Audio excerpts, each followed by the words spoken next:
Bruce and Charlie and I are on the road today, and we are heading up to the Stiperstones, the return to the Stiperstones. Last time we went, it was very snowy, and I didn't trust this poor old Peugeot to get up there in the snow. And you know, she's got 125,000 miles on her. I'm not all too convinced that the clutch or the injectors and the injector seals are 100%. Just having to rag a car to get it out of the ditch, it's just not something I want to do in this. So we got halfway up and we did some drone photography, and it was really cold. I couldn't feel my fingers, I didn't have the right gloves, so I think we braved a lot of snow and a lot of ice for about 25 minutes on the side of a hill. It's not icy, it's not snowy today, it's just cold. The sky's doing some interesting things. So yeah, we got a free afternoon. We're gonna take the drone up there, actually get up to the Devil's Chair. That should be dramatic. It's yeah, the Devil's Chair. It doesn't sound more ominous and awesome than that, does it? It's like a metal album or something. Okay. See you there. And anyone who says, hey, this is stupid, now you sound like the out-group, it becomes self-validating. It's really horrifying. So I've been working on trying to conceptualize why that the farther away you get from the center, the less like the center the phenomena is, and they start to multiply. So now a concept that's only centered.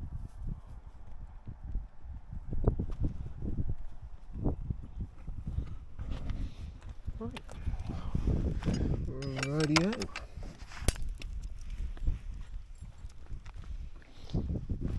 We're going the wrong way, boys.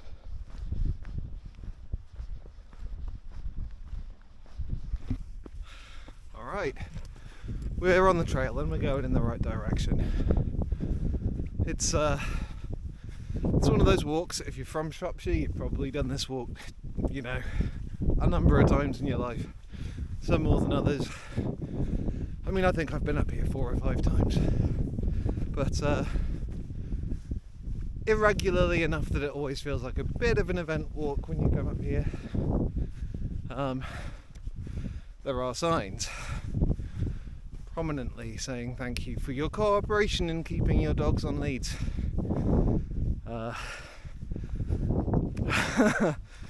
One of those sort of passive-aggressive enforced assumption of your good behaviour signs. My dogs are not on leads. I presume the sign is there because of livestock.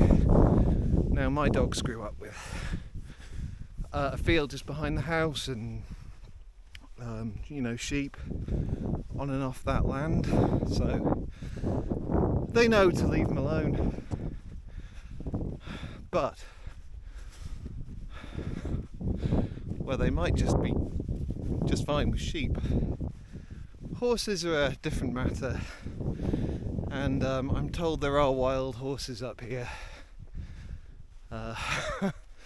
So we'll just have to keep our eyes peeled, I suppose. There's no one about. I'm very, you know, fastidious with leaving no trace, shall we say, with the dogs. If anybody can explain to me the logic behind sealing up your dog's poo in a bit of non-biodegradable thin plastic film and hanging it in a tree branch, please let me know, because I'm trying to figure it out. There should be a discrete circle of hell low down for people who do that. Unless there's some very good reason why people do, I'm all ears. Right, okay. Weather's nice. This is just an hour and a half, this walk.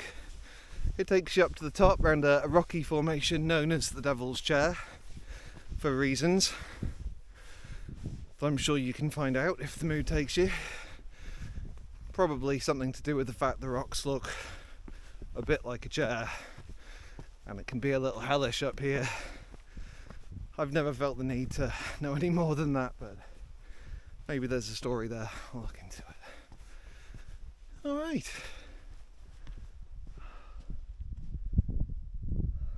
I think that's the sun coming out for us. Oh, lush. Right. Let's do some stomping.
Why so few videos?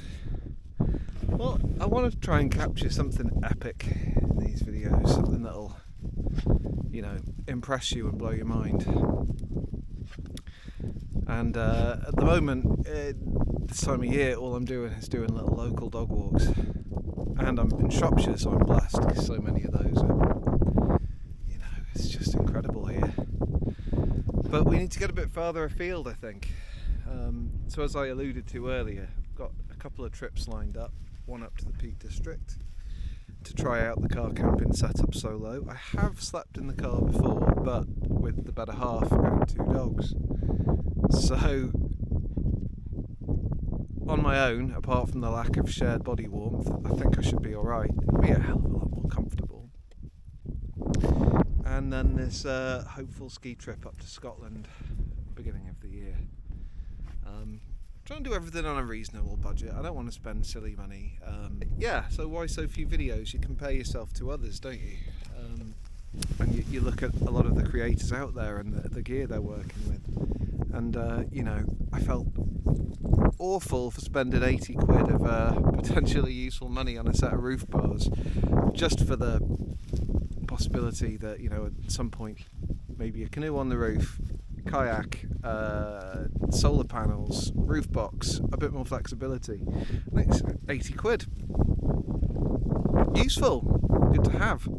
But I'm beating myself up about spending that money when, you know, I'm watching creators on the day-to-day, and you know their tents are in the hundreds, thousands of pounds. I'd love to have all that stuff. So it's hard to not feel very podunk at the moment, and like what I've got to share ain't maybe all that worth sharing. But you know, it's a learning process, and I'm still very much committed to the idea of just getting better, because it shouldn't be about me. It should be inspiring others to come and check these places out. This Stiperstones walk, it's very doable. The drive's a tiny bit hairy, but once you're up here, you know, the paths are all clearly marked. There's barely any real climbing. And you know, speaking from a little bit of experience, like the views here are pretty damn spectacular. Highly recommend it. Just keep your eyes out for sheep. I haven't seen any wild horses yet. The dogs have been absolutely fine. It's partner in crime over there.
Wild horses couldn't drag me away.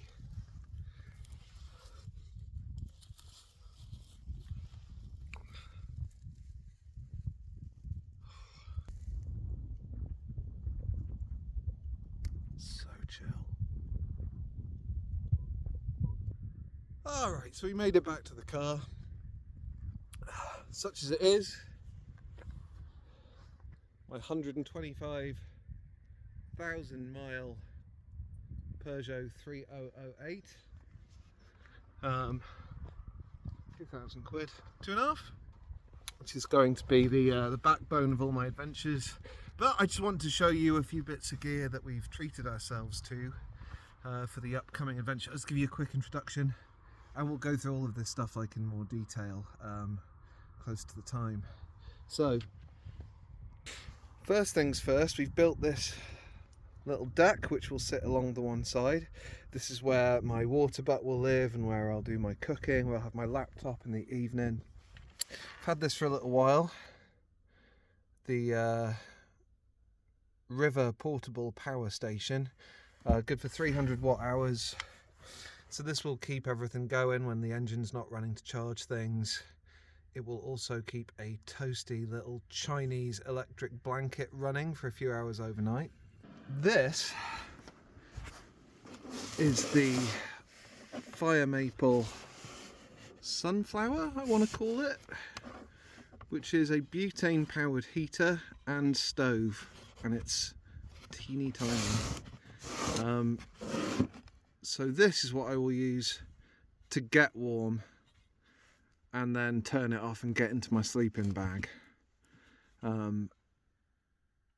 Not something that wants to be running at night while you're asleep, because this thing tips over or creates a lot of various unpleasant gases that you don't want while you're trying to sleep, lest you do not wake up in the morning. So to be used with caution, but should save us a lot on battery power. And this is my 10-litre water butt with a tap. So hopefully this will find a way to be strapped to the deck, something like this, so I can fill a cup full of water with it, and in a crash it's not going to turn into a projectile and take my head off. Yeah, so stay tuned. I'll let you know how all these things work out once we put them to a little bit more work. But right now it is time for a cup of coffee. So we have the old fire maple Jack Boyle. Just making sure everything works, basically. I'm not going to bore you with this. I'll let you know if I've made a cup of coffee successfully. you would hope with all of those years of education I would be able to manage that much. We'll see.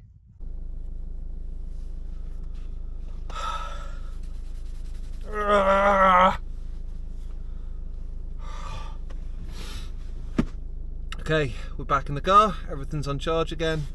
Moose is good. I'm good. Charlie, you good? Charlie's good. We're going to make our way back down. To whom? Hi everyone. Hope you enjoyed that little exploration of the Stiperstones and the Devil's Chair, the Highlands of Shropshire. But tomorrow we will be trading the Highlands of Shropshire for the Highlands of a beautiful country to the north, Scotland. And look at the weather this morning, and the weather is coming, and the snow is coming, and the opportunity is there. So we are gonna hit the road in the morning. No, we're not. I'm gonna get a haircut in the morning. I'll say no more. Then we're going to hit the road a little bit later. Hopefully set up for the night within easy enough driving distance of Glenshee. Get a day in on the side of the mountain and kip another night in sub-zero at the top of the mountain. And hopefully not die. Or get pneumonia. Lose any limbs. Or any of the above. Hopefully have a nice time. Even be a little bit cozy and comfortable. Yeah, so the next video will be trading all of this green for white, and we will see you there, hopefully. If not, I died, and this is here forever. See you then.